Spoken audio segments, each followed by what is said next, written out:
channel MSNBC and the Democratic Party. And then we will produce the historical news reports, compiling all the historical facts to absolutely create the truthful weapon system to try to counter their history of unmitigated racial division and sectarian balkanization in this country. Now, when you look at the Ed Schultz news piece that we just played part of, everything he says is formulaic. The part-time news host, a guy that has a show on the weekend on Fox News that has more viewers than the top 3 MSNBC shows combined.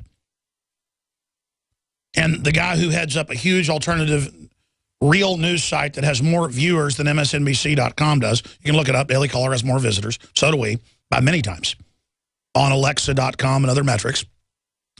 He's just a part-time news host. And he teams up with a 9/11 truther. That's meant to say, hey, Tucker Carlson shouldn't be hanging around with this super hardcore liberal, Alex Jones. No, I question the official story of 9/11. I question arming al-Qaeda to attack Syria. I know they're letting these groups attack us bare minimum to take our liberties. And Tucker Carlson, in an upcoming interview we haven't aired yet, it'll air Friday, the in-studio interview, it's going to be a special production because I'm going to add clips to it, backing up everything I say. He said, no, they have used 9/11 to take our liberties and to enslave us. No one can deny it. That's what I'm saying.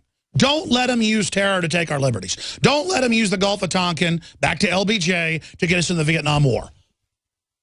They let crises destroy our liberty, regardless of whether they're real, manufactured, provocateur, whether they opened the door, did the whole thing. Regardless, it was used.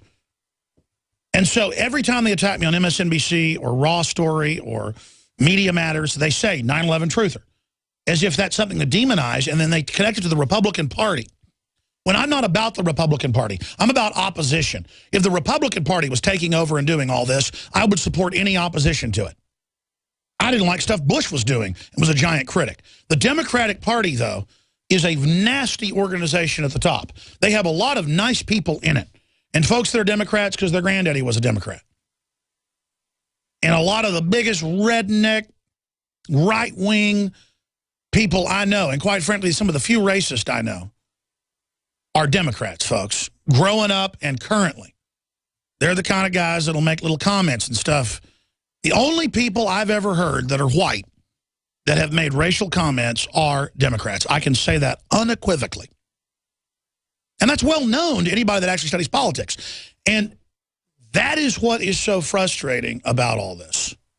Then they say, oh, you're racist, Republicans, if you don't let 30 million more illegals be legal and bring their families in, which signs our death warrant to the whole world, just come here. And then once you get here, you get free welfare, can have your babies for free. That's the incentive to come here and go with the Democrats and Republican leadership that's for it as well, because they work for the same globalist. I mean, that is suicide. Imagine if Mexico said, come here, everything's free. You would have hundreds of millions of people doing everything they could to buy a plane ticket to come to Mexico.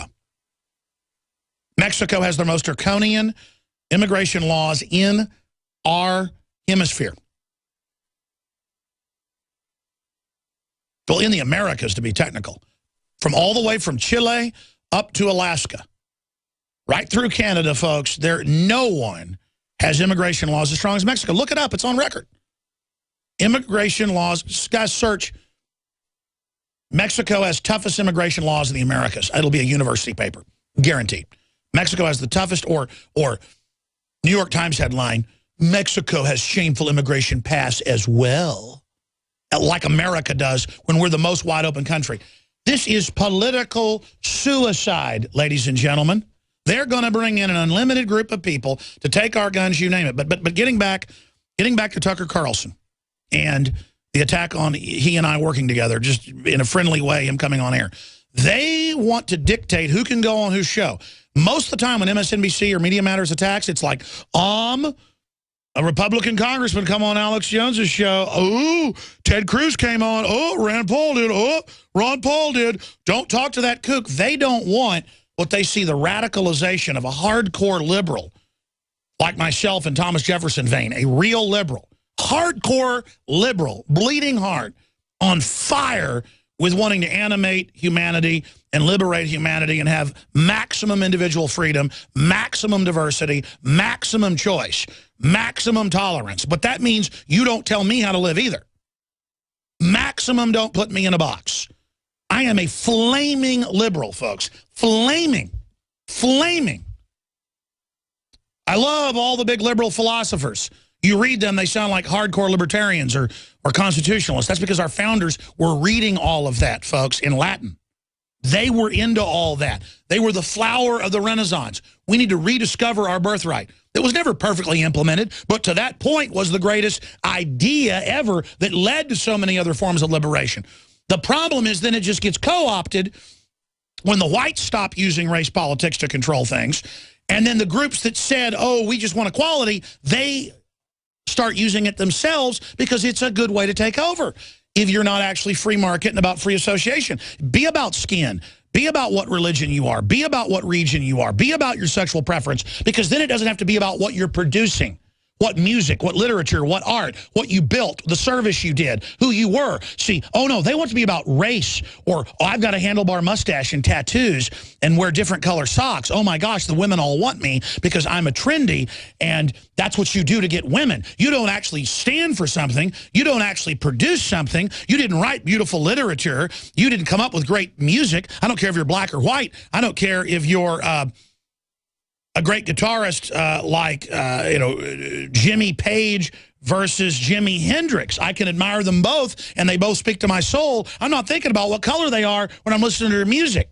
You see, this is the fundamentalness of gang government, clique government, mafia government, monopoly government, crony government, command and control government in society, gang government versus freedom government, which comes from the inside, as Martin Luther King said, the character of someone's deeds, what they stand for, what they produce. If somebody had the best restaurant in town and had the best dish that was your favorite, would you go there if it was owned by a black person if you were white? Oh, yeah, you'd go there. If you were black and some white person owned a restaurant that had food that was your favorite, would you go there? Yeah, you go there. Because what they got is good. What they got, you want. What they produce, what that tree... If a tree had dark green leaves or light green leaves, would you, if you were a light green leaf, would you still like the dark green tree if it produced great fruit? Of course you would.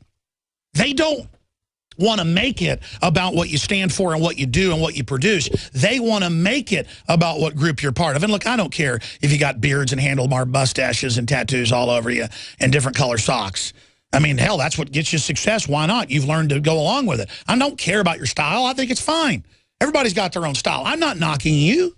I'm not judging you. I know a lot of you are listeners. I'm saying that's a crew. That's a gang, folks. There's a gang that wears sports jackets and ties and submarine watches. And if you dress like that, suddenly the establishment listens to you. So I do it too. I put on the monkey outfit because it just makes people listen to what I have to say more. So I'm a big hypocrite. None of us are perfect, but we can aspire to a higher level and a better level is what I'm saying. You know, the big fad is dress up like you're Jay-Z, and you can go pick the women up because they've got a fantasy they're going to be with Jay-Z. And so even if you're not Jay-Z, but you go out and get a Audi and act like you're Jay-Z, you're going to get all this success because people are living a delusion.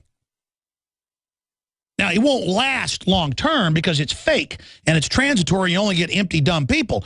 But that doesn't matter short term to you, does it? Because you're not looking for a long haul real success. You're looking for the image of success.